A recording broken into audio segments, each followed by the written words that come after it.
या ठिकाणच्या काही कर्मचाऱ्यांना मागणं आहे. विभागीय कर्मचाऱ्यावर शासनामार्फत अन्याय झालेला आहे.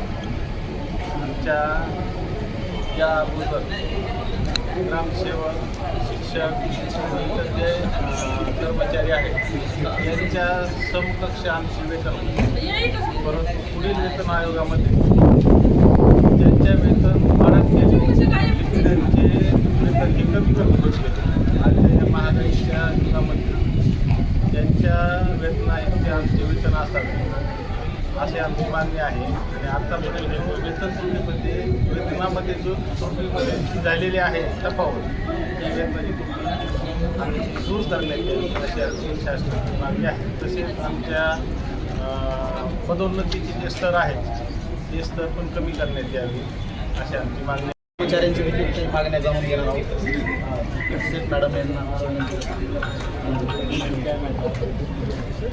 मी श्रीमती सविता शेख, पंचायत समिती सहाय्यक प्रशासनाधिकारी.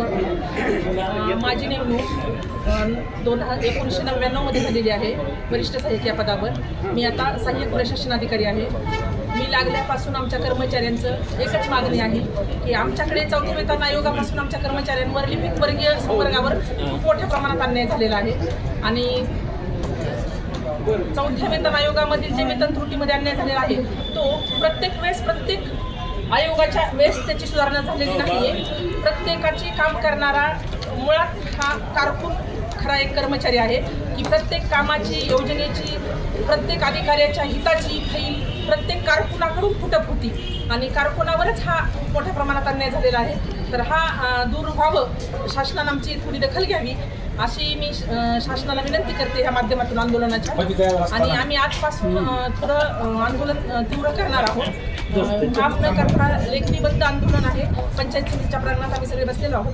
वेतन त्रुटी दूर झाली पाहिजे ही एक आमची प्रामुख्याने एक मागणी आहे. दुसरी, 2005 नंतर लागलेल्या कर्मचाऱ्यांना जुनी पेन्शन मिळावी ह्यासाठी सुद्धा, जरी आम्हाला जुनी पेन्शन मिळत असेल तरी आम्ही सगळ्यांसाठी ह्या पण मागणीसाठी कटिबद्ध आहोत शासनाकडून मिळावी म्हणून. आणि पदोन्नतीच्या संदर्भात एक शासनानं पदोन्नतीचा स्तर कमी करण्यात यावा ही एक आमची मागणी आहे. तर ह्या 2-3 मागण्या शासनाने आमच्या मान्य कराव्यात एवढीच मी विनंती करते.